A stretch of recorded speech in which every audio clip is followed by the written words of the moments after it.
Hey there, YouTube. Please strap them on. Please strap them on. Please strap them on. Please strap them on. Please strap them on. Please strap them on. Please strap them on. Long back to it. Long back to it. Long back to it. Long back to it. Long back to it. So I do not have to concern myself about copyright because this is me. I recorded this song last year for an album that I titled 02022020. That was the date that I began the recording. This track is called Solid Gold Malone. And it has nothing to do with that furry guy, the rapper that you think of in Snicker when I tell you the name of this song. So this is an amplifier I built. It was a 2-day process. Day 1 included jumping into a dumpster. You know what, I lie about that, I didn't jump in. Here's what you're hearing, there's the amp. Look at that. It fits on a penny. It might hang over by a short and curly, but now the chassis, we live near industrial park, and I went over there, and I didn't have to jump in the dumpster, but I got this 1/4-inch plywood, and these are pads from the dollar store. I didn't sand it much, but we stained it, and then I used what's known as a Forstner bit, guy that looks like this, to countersink these top screws and also the fasteners that are holding the whole thing together.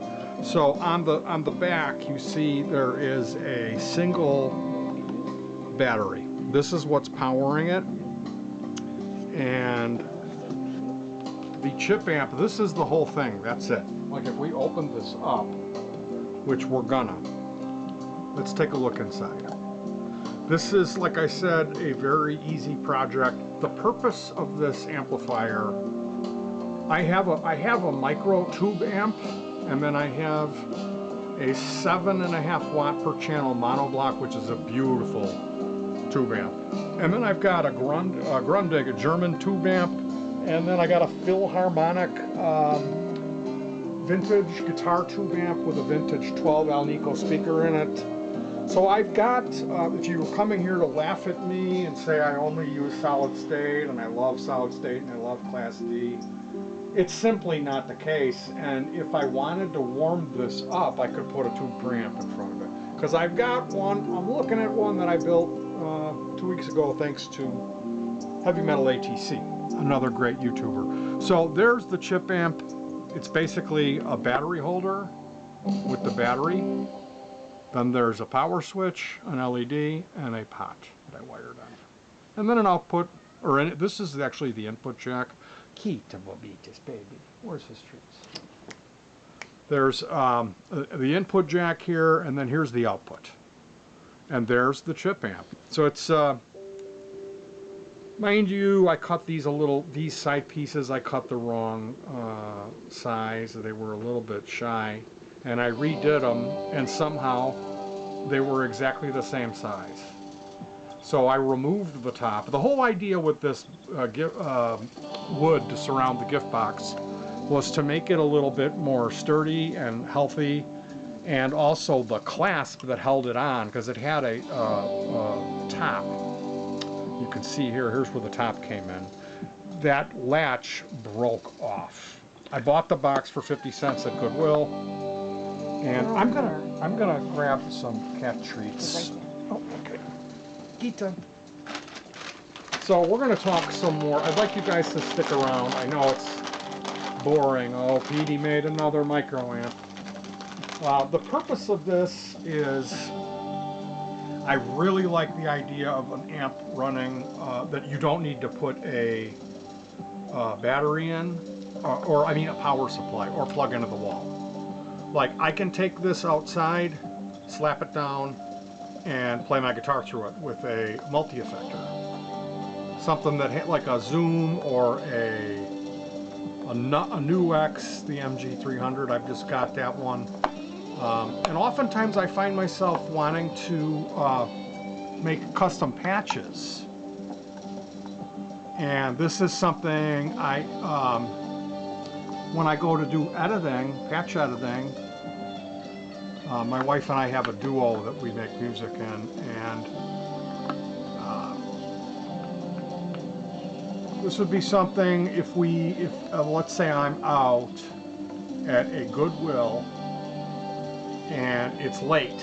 We get home and my wife says, I don't want you playing with any of those toys you bought at Goodwill because we've got to watch that movie and have our frozen pizza. But I'm saying, where's the infinity? Oh, here it is. I'm saying, but what about that infinity speaker we just bought? We don't even know if we got ripped off, if it works or not. I want to test that infinity. And she'll go, oh boy, Petey, it's going to take an hour for you to set all that crap up. And I go, no, it doesn't, Gunty, because you forgot about my collection of micro amplifiers that I built that run on battery powered. Don't even need to grab a power supply. There's no cause for alarm. Everybody can calm down. We just plug it in and turn the Walkman on.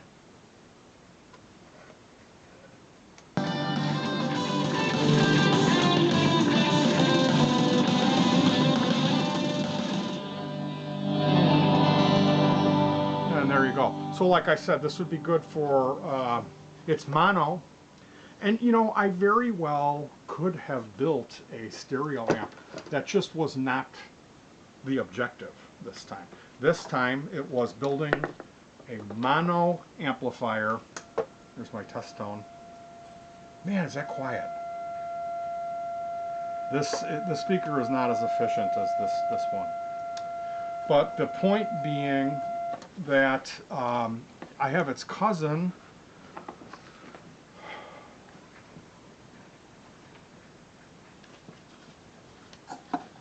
right here. This one is rated at 14 watts and it runs off of 3 batteries. And the batteries are inside. So you pop these 4 screws off and then remove these screws and the top of the chassis comes out, and there's a double battery holder in there that I added another battery onto it. And this speaker actually mates with this like that. Too dark. So a little bit more fun facts about this amplifier. Where did it go? It's the smallest amp I've ever seen. Can you believe that? So if you go on YouTube, it's an XYSP 5W. And I believe that, oh, Kita, that 5W stands for 5 watt. So it's a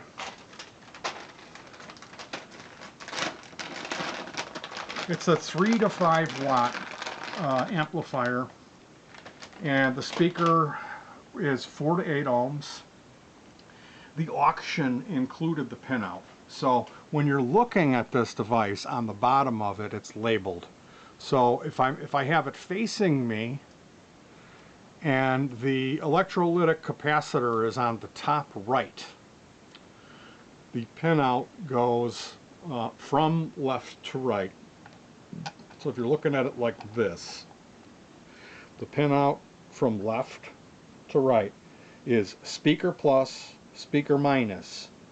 Then it's something called high mute switch, which I believe if you connect that to ground, it will lower the output. So like, let's say if you got a call but you didn't want to shut the music off, well, you could wire that mute switch in and just connect the high mute connection, which is third from the left on one side of the switch, and the other side to the ground wire. The next terminal. So yeah, speaker plus, speaker minus, high mute, ground. Then there's audio plus and VDD plus 5, or the power connection is all the way on the opposite side. Now the diameter of the holes, I like to use chunky wire when it comes to my power wire and my speaker wire. I like to use thick chunky wire. The holes in this PCB are very small, so what I did was I would take the wire, strip this much of it, and then take half of the wire down and cut it halfway.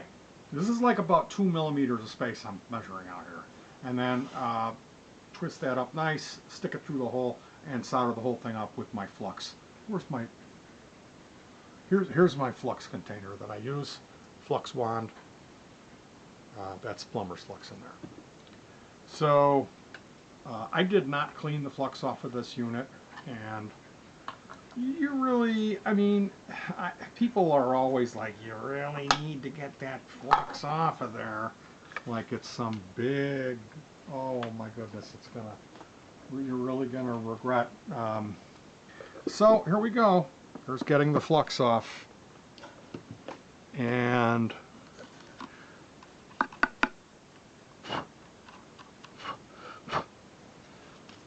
the ground connection, the star of the show, or the MVP, was this quarter-inch input jack, and so this became the star ground. Everything is grounded to here: the LED, the circuit board, the pot. And then our positive wire just goes through the switch and over to the amp, and then the LED positive side goes over to the so this is a double connection here on the bottom of the switch. And then this LED has a current limiting resistor built into the shrink boot in here. So everything that's fastened used a this stuff, thread locker. I like using that so the stuff doesn't come loose. This thread locker here, you put a little bit of this blue liquid on there, and then when you tighten these fasteners, this is like glue for that. The MVP, as far as tools, this is something I've been buying these makeup brushes. My wife loves to snicker at me. I'm not a fag, but I'm kind of a macho. Oh, I can't say that. I'm not a effeminate type of homosexual. I'm a butch queer. Anyway, these things I really like when you drill. Geez, look at all the holes here. This is don't look here. For sweeping up the mess. And then this, I gotta point this out. I'm so proud of myself here. This thing here. This is a 1.5 millimeter, and this comes into when you tighten this lovely chicken head knob. This is the size, is a 1.5 millimeter Allen wrench. So picking up one of these for $1.99, that's going to be the MVP. We use this, the cheap one. Don't get the $12 one. Get the $6.99 plastic one. Trust me, the battery lasts longer. Is it a bigger battery or is it the same? No, they're the same batteries. I guess the battery lasts longer because I use the steel one more often. But this was a super fun project. I really liked the way it came out, with the exception of some of the mistakes I made with the wood, having to recut stuff so many times. I just really like the way that this thing came out, though, as far as like the wooden enclosure, that it looks cool. And I gotta tell you, as far as this 5-watt thing goes, we live in an apartment, and I really have to keep things at a respectable volume level. So I would say that if you wanted to play with something like this, getting a TDA 2030A amp, like the 14-watt one that I use over in that amp, would be better for you. I built this because I wanted a quieter one. I've already got a loud one. This is a quieter one. And mind you, they're running on battery packs. It's not going to be what it's rated at. And this thing is supposed to have 1 amp of power. So this is recommended because it's 5 volts. You could run it off a USB. Now another thing that I wanted to mention is using a preamp. You can get another little circuit board that you run in front of this, and that's going to boost it and make it perform louder. I would not recommend any 5532. I would recommend you get a stereo preamp because they're just cheaper. It's called an AD828 preamp. It's $3.17, and that will run at 5 volts. So with a preamp, you're going to have a significant improvement in sound quality and overall performance. Again, this was made to have the battery external, so I can just pop this battery out. And we did use some nail polish, again with the Faggery, to denote polarity. But, and you're curious, I know you're curious about this 90 here, this, somebody took a bite out of it, and that's so a 90-degree plug will have room to sit. So again, this is a micro amp. If you're the type of guitar player or DIY or musician or enthusiast who's really makes everything coming down to like a dick measuring contest of like my tube amp, my 59 Les Paul. Yeah, there's a lot of material for here. You could mock me for ages about how I just love my tiny Class D amps, but I got to tell you, this was mostly just about what it looks like. It was just this cool little amp in a wooden chassis. It wasn't about sound quality or tubes or analog, any of that. It's just a fun way for me to spend a couple of days. The total cost on this, you can order this amp for 99 cents. Okay, the battery holder was 99 cents. This speaker spring terminal, I got 10 for $1.49. We recycled this jack is out of a Digitech delay that my singer, my old karate chopping guitar player, who used to love to throw karate kicks in the practice place constantly, karate kicked at my singer, who was drinking beer in my garage, no beer allowed, and they knocked over a boombox on top. There was a rack delay with a boombox on top of it, and they knocked that over. They ruined the CD boombox that had just come out. It was like a $200 CD boombox, Magnavox, that he had gotten from his parents for Christmas. They ruined the CD player, and they broke the delay. It was a Digitech delay, which I inherited that delay, and I built a ring modulator into it. I gutted these jacks, and I've had them since I was like 20, so they're old. We said 99, 15 cents. Are you adding this up? No. $2.15, 50 cents, so 3.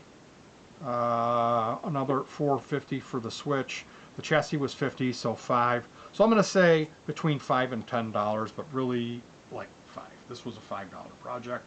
It's super light, and I think that it just looks cool. Like, I could bring this out onto the patio and set up this with the other one and have a stereo and hook up both channels of this. One of the projects I did that I never showed you guys is a pair of bookshelf speakers that there's a volume knob on the side, and that's one of these Class D amps. It's got a triple pack on the back of one, triple battery pack. So that's 12.5 volts. And that there's a built-in MP3 decoder with a little miniature SD card. So when we do barbecue, I put a handle on both of these speakers. I grab these handles, put them outside. The speaker jacks are wired together from the one output to the amp to the speaker jack that holds it internally. So you just have a piece of speaker wire that goes in between the two speakers on their stock terminals. And you pop these 3 batteries in there and it comes on. I don't even think there's a power switch. uh, and it just plays. You know, there's a built-in EQ. So as far as like, oh, PD's going to play his MP3 player when he barbecues and use a pair of these amps stacked on top of each other. Well, I could. The only time I could foresee this being used is if I was going to do a patio jam with another guitar player and we didn't want to bother the neighbors. We were going to play our multi-effectors through these types of speakers. And believe me, with the high output level of a multi-effector, something even like this 4-volt battery powering it, it's going to be loud enough to get the neighbors pissed off if you turn it all the way up. It really is. So I can't stress to you enough that that whole thinking of like the dick measuring contest of like, that thing is a toy and he's fucking around. I've got a 600 watt amp board that I built into a case like this. 150 for the sub and 150 per channel for the satellites. That 600 watts could get the police to come like that. So always remember, before you judge somebody for doing something, it might not be the only thing that they've done. You know what I mean? Just because a guy sharpens a pencil doesn't mean he's an idiot. You know, maybe he's got a bunch of pens and he likes pencils. What can I say? That was a horrible analogy. Anyway, make fun of me all you want. I'm really proud of this little project, and I hope that someone will look into this, because playing around with these, ordering these little Class D amp boards and putting them in a chassis. How many do you think I've done? No, Donna. Do you think I've done 25? Probably. Probably. Yeah, you do too many I've too done often. a lot of this, ordering these amp boards and putting them in stuff. So it's a great hobby, and this is much more like there really has never been one where it didn't work. You know what I mean? They always fire right up. It's pretty simple, you know? You got power, sound in, sound out. Anyway, you guys, thank you so much for joining me for this video. Happy April Fool's Day. I've got this. What do I do? Do I build the world's smallest amp and have this little tiny thing with a stack of what are those batteries? Those coin batteries, you know? Build a little tiny, get a tiny speaker, and make a little guitar for key times. All right, take it easy and peace.